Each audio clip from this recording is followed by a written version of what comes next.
What's up, guys, and welcome back into Breaking Boards.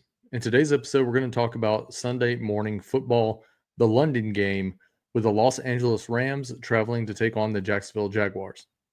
This game currently has a 44.5 total, with the implied team total for Los Angeles being 24 and the implied team total for Jacksonville being 21. Before we jump into the player-by-player breakdown, I wanted to give you guys a brief rundown on the site. If you notice on your screen, you see a QR code. If you will scan that code, it will take you over to breakingboardsdfs.com, which we have additional DFS betting and best ball content up over on that site. I'll also put the link down in the description of the video.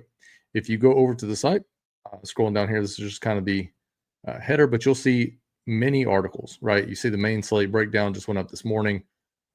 Already put up the showdown picks, already put up the showdown projection sheet. Many articles as we scroll down through here.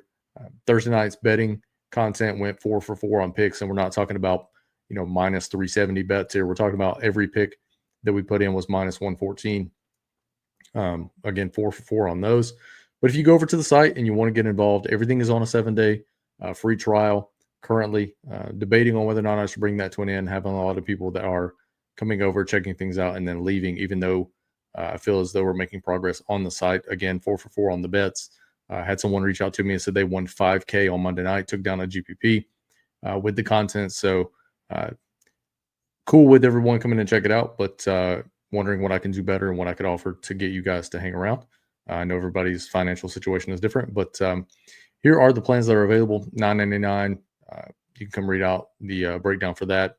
$29.99 is essentially everything I feel like you need for DFS, short of an optimizer. But it gives you a lot of information that you can take advantage of as far as the betting as well. And then $19.99 is kind of in the middle. If you're looking at playing a few bucks a week, $9.99 will get you by. If you are involved and you're really playing $100 or more a week, $29.99 is probably your best bet. And then the pro plan is everything you need if you're going to play showdown, or if you just want to have enough information to build decent lineups in the main slate contest. So again, if you were to hop over to the site, again, all these are monthly pricing. If you put a $10 bet on each one of those 4 bets on Thursday night, you'd already pay for the month. So those are some things that we're offering over on the site on breakingboardsdfs.com. So if you would, please go check that out. But without further ado, let's jump into the player-by-player breakdown for Sunday morning's game. Now that we have the shameless plug out of the way, let's hop into Sunday morning football over in London. We'll say that Puka Nacua has been ruled out. We did mention that might happen in those articles this morning, so you would have been a little bit ahead of the field there in building your lineups. But up top, you have Matthew Stafford. I think Stafford is captain viable for this spot. If you do play Stafford up top, you can play Devontae Adams, Kyron Williams. You can get to Joshua Carty, Jordan Whittington, who will be popular on the slate. You can get to Tutu Atwell, Tyler Higbee, Davis Allen, Xavier Smith, Colby Parkinson if he plays, and Mumfield and Ferguson down here in the $200 range. I have personally set a group. Any time that I have Matthew Stafford up top, I have at least 2 of his running backs or pass catchers in the flex, typically end up in that 2 to 3 range on those guys. Not doing a whole lot of 5-1 builds, as I don't think this game ends up in a blowout. I do think it's somewhat competitive, again, with Puka Nacua being out. But those are guys that I would mix and match with Stafford captain lineups. Again, I would have about 2 or 3 in those lineups for Sunday morning. Looking at the running back position for Los Angeles, you have Kyron Williams and you have Blake Corum. If Blake Corum ends up sitting, which I do not think that he will, but if he does sit, you can include Jaquez Hunter. If Corum is out, I would just plug Jaquez right into Corum's spot. But I do think Corum plays on Sunday morning, and I do think he's a bit overpriced for his production and his injury, right? So we're getting these 2, you had a 10 in there, but he got the TD there. But we're talking about 2 to 5 fantasy points. I just think that's not likely here. And at 3,600, I do like some players around him significantly more. Again, if you were interested in exactly how much, go purchase the $19.99 Pro plan. You'll have everything you need for Showdown for Sunday morning. I mean, my notes, my thoughts, projections, ownership, like the whole nine for Sunday morning.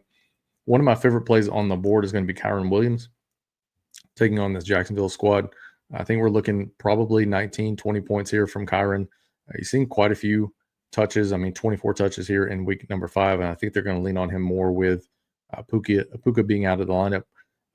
Don't mind doing 3-3 builds with Kyron up top, or I don't mind doing 2-4 builds with Kyron up top. I would do 2 Rams, and I would run it back with 4 Jacksonville if I had Kyron up top. My favorite plays alongside Kyron would be Devontae Adams, Cardi, or Whittington. And if you don't think Jacksonville gets off the ground here, you could include the defense in that as well. Looking over at the wide receiver side, we have Devontae Adams. You have Jordan Whittington. You have Tutu Atwell. You have Xavier Smith. And you have Kanata Mumfield. I think I'm saying that correctly. Mumfield will be a dart throw at $200 in large field contest that you can get to if you would like. Would not have any captain ownership on Mumfield. Xavier Worthy is someone that $1,000 is more of a plug and play type of player for me. Won't have any captain ownership, but if he catches one ball for 20 yards, I mean, 3 points might be enough at $1,000. So I'll mix and match him in. Not a favorite play of mine at all. Tutu Atwell 4K is appropriately priced for this situation, in my opinion. He hasn't done much this year, but he does have the ability to catch a bomb. 15.8 there with that 88-yard touchdown in week number 4. So I don't mind mixing him in. If you're playing large 150 sets, I don't mind mixing in a couple of Tutu in the captain spot. If you do have Tutu up top, make sure you are getting Matthew Stafford in the flex. I don't think Tutu can get there without Stafford throwing him a bomb. Jordan Whittington will be one of the most popular players on the slate. I will mix and match in the captain and in the flex. I feel like you can probably get more leverage in the captain spot if you do include Matthew Stafford in those lineups. He hasn't seen that many targets on the year, but he's been consistent, and that's with Puka being out or being in. With Puka being out, last week when Puka left the field, Jordan Whittington was a 1v1 replacement for him, and he ran 92% of snaps in week number 6. So I will be getting to quite a bit of Whittington. Don't mind mixing him again up top. And if you do, put Stafford in those lineups. Devontae Adams is my favorite play on the board. Very rarely do I lock a player, but in this particular slot, being a one-game slate, I'm going to 100% lock Devontae Adams. I'll mix and match those between the captain ownership and the flex. If you do play him up top, make sure you have Matthew Stafford along with him in the flex. Next up, we have tight end position here for the Rams, and we have quite a few of these guys. You have Tyler Higbee, you have Davis Allen, you have Colby Parkinson, who I expect to play, and you have Terrence Ferguson. Ferguson and Parkinson are both going to be large field dart throws for me in the flex, no captain ownership at all. Davis Allen has been right to start the season. 8 and a 7, and then he just kind of fell off.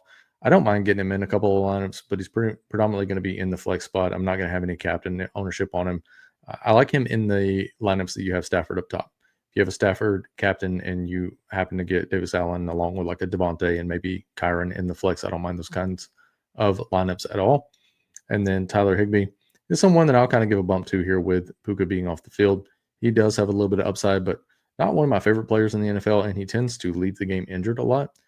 So not going to get to a ton of them, but I will be at the field or slightly over the field on Tyler Higbee headed into Sunday morning. Don't mind mixing in a couple of captain lineups in 150 sets if you are building 150 sets. Next up, we have Josh Cardi, and we have the Rams defense.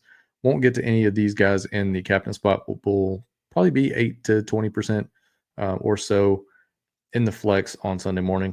Again, if you want the exact numbers, go over to the site, check out the pro plan.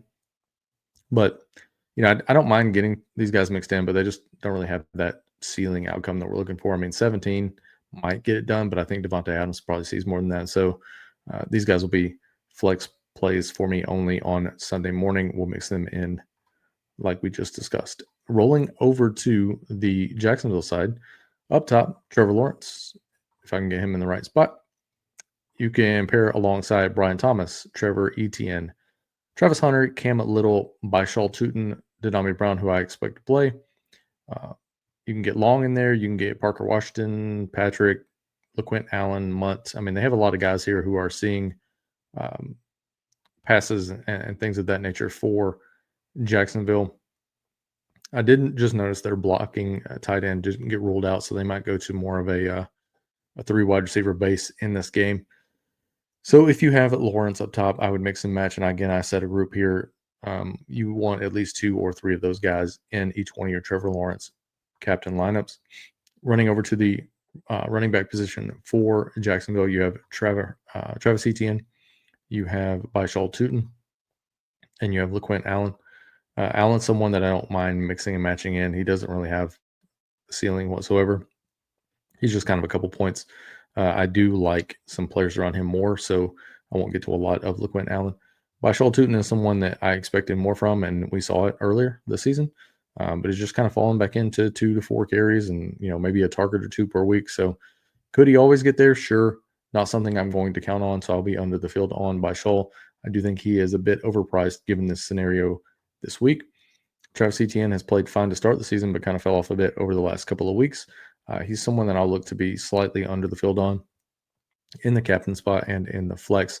Not crazy to get to Travis Etienne this week. If you roll over to the wide receiver spot, you have Brian Thomas Jr., you have Travis Hunter, you have Dynami Brown, you have Parker Washington, and you have Tim Patrick. Patrick, large field GPPs for me. He caught a touchdown last week, but that's about the max you're going to get out of him. I mean, he saw one target, and it was a scramble play that he just happened to be the guy that was open. So I won't get to a lot of Tim Patrick. With Dynami Brown being a bit injured, and I think he was limited in practice. Yep, with the shoulder throughout the week. So, I mean, he has a 17.6 upside. That was when he was healthy and against a bad Cincinnati defense. So I think he's a bit overpriced, in my opinion. I'll get him in my lineups. He's more of a mix and match type of play, but I won't have any in the captain spot on Patrick or Brown. Don't mind mixing in Parker Washington. He's actually been pretty solid this year, and for 2,800, he'll be one of my favorite plays on the board for Sunday morning. I don't mind in 150 sets getting a couple in the captain spot. If you do have him up top, make sure you're getting Trevor Lawrence in the flex and those lineups. Travis Hunter is someone they've been trying to get more involved, but I don't see it. I mean, he's fine for like a slant or 2 during the game, but I mean, he hasn't popped any upside. I think depending on where the field comes in at their captain ownership, that might be where I take advantage. I'll have a couple of captain Travis Hunters in my 20s and in my 150 sets, but he's not someone I'm looking to really get my lineup a lot. I just haven't seen it so far. And then up top, Brian Thomas Jr. is someone that flashed last week, and he's starting to look a little bit better with T-Law at the helm, 6, 7, and 10 targets. So I don't mind getting to Brian Thomas at about the field. If you have him in the captain spot, make sure you're throwing Trevor Lawrence in the flex. In the tight end spot, you have Hunter Long and you have Johnny Munt. Munt is someone that I think you can get about the field on. Mix and match in the lineups you have that have a $1,200 salary. Both these guys saw a decent target share a snap share. And with Quentin Morris being ruled out, both these guys will be asked to be in the lineup more often. Hunter Long would be my preferred play at the tight end position for Jacksonville. And I will be about the field or slightly over the field on him at 4,500. He does have a 7 and 11 on his docket this year. Excuse me.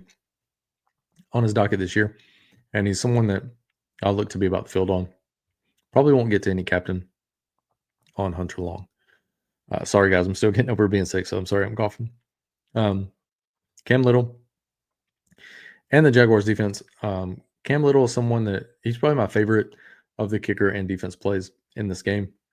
I will be over the field on Cam Little. Jacksonville's defense started off the year pretty well and then fell off a little bit over the last couple of weeks. We'll mix and match them in at about the field's ownership in the flex spot, but won't have any captain ownership on either of these players.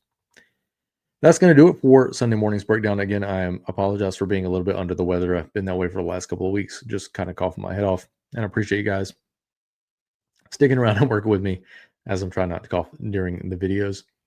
Again, if you want additional content, I personally, obviously I'm biased here, but I do think the amount of work that I'm putting in and the results that we're seeing so far, also compared against the pricing of the tiers over on the slate, go check them out. Again, they're on a free trial. I think you'll find that they are worth your money, and I hope you stick around for those. I will continue to put out videos such as this as well. And my top 5 stacks video is up on the channel. If you do get anything out of the content, drop a like on the video, subscribe to the channel, and please go check out the site. I appreciate you guys being here. Hopefully you take down something large on Sunday morning. Again, I appreciate you being here, and we'll see you guys in the next video.